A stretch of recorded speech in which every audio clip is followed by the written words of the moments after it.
It was pretty late, I would say around 1 a.m., when me and my mom began having some strange incidents happen.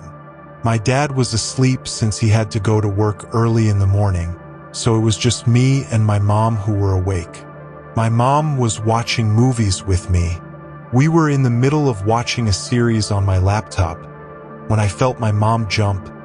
Worried, I looked towards her. She was staring down at the bed sheets, and the first thought that came to my mind was there had to be a spider or some sort of bug in the bed, just by the scared look on her face.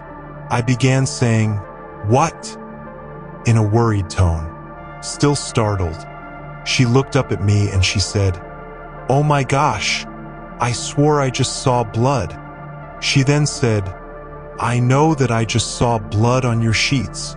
I would like to add that I do have hot pink roses with green leaves on my sheets, but they look nothing at all like blood." And there was no way she could have mistaken them for blood. But in order to reassure her, as well as myself, I told her, "Are you sure you actually saw blood and not just the roses?" I also told her that sometimes when you glance at something just briefly, you may think you saw something that wasn't actually there, considering I have done this many times myself when I only glance at something for a second. Her answer was so adamant about there being blood on the sheets that I definitely believed her at that point. She then told me when she looked down, there was blood splattered all over my sheets. She was so scared that she thought something may have happened to one of our family members, and she thought that was why she saw the blood. She started scrolling through her messages in her phone to see if anyone had messaged her. Seeing that she had 0 messages, she walked downstairs to make sure all of the doors were locked. To be completely honest, at first, I didn't fully believe my mom when she told me she saw the blood on my sheets, because it was very late and I knew that we were both pretty tired at that point. But I didn't think that she hallucinated the whole thing, because she has been tired plenty of times and has never seen anything. When she got so worked up about the incident and started being so adamant about the whole thing, I believed her, and she had me completely freaked out as well. We were both creeped out still, so we ended up turning on half the lights upstairs. Before either of us could even leave my bedroom, my mom opened the door, and there my cat was sitting in front of my door like a statue, staring right up at the top of my door. Everyone's first thought would be, "Oh, he just sees a bug or he's just being weird." But I know for a fact animals can see things that we don't, and it was too big of a coincidence that he was acting like this. Right after my mom sees something strange, we both looked at the door for an insect or anything that could have caught his attention, but there was nothing. Even after my cat walked away from the door after a few minutes, he wasn't acting like himself. He acted almost as if he had been spooked by something. He was jumping at every noise we made and walked around every room looking at every wall, ceiling and floor, as if he was looking for something. It was peculiar for him to be acting like this.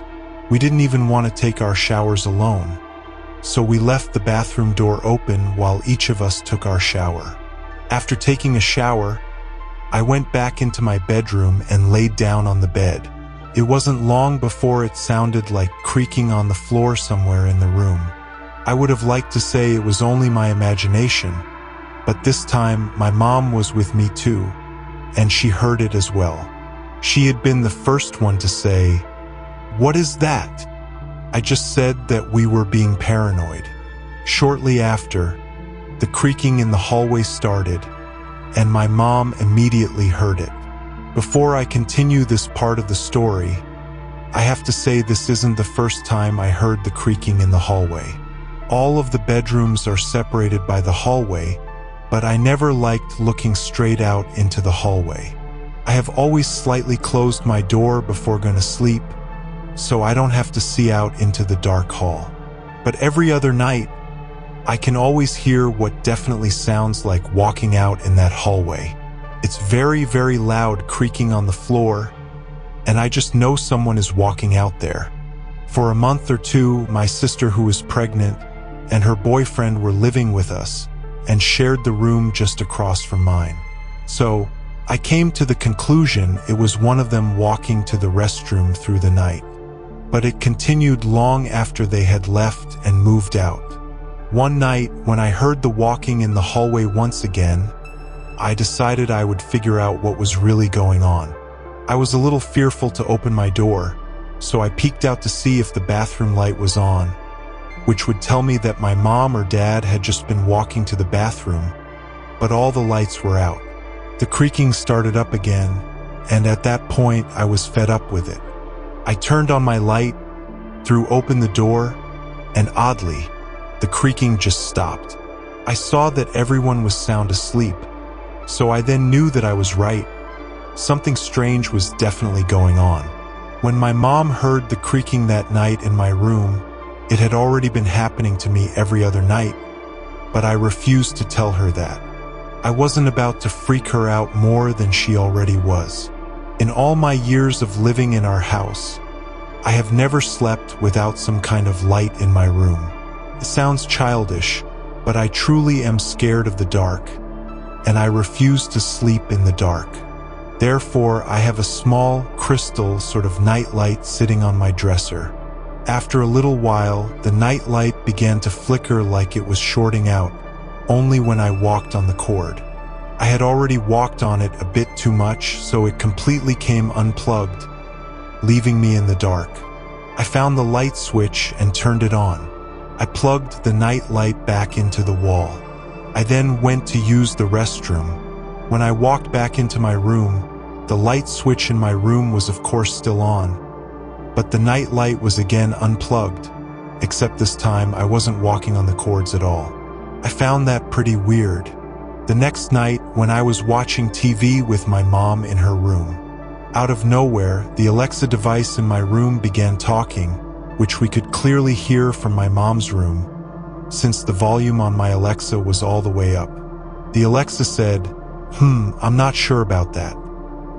Something would have had to say Alexa and then ask her a question for her to be talking at all.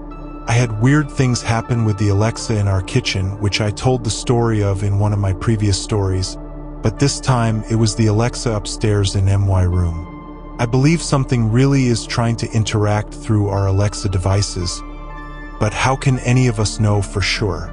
It was best to just brush the whole thing off and hope it wouldn't happen again. At this point in time, it's obviously pretty clear our house is haunted.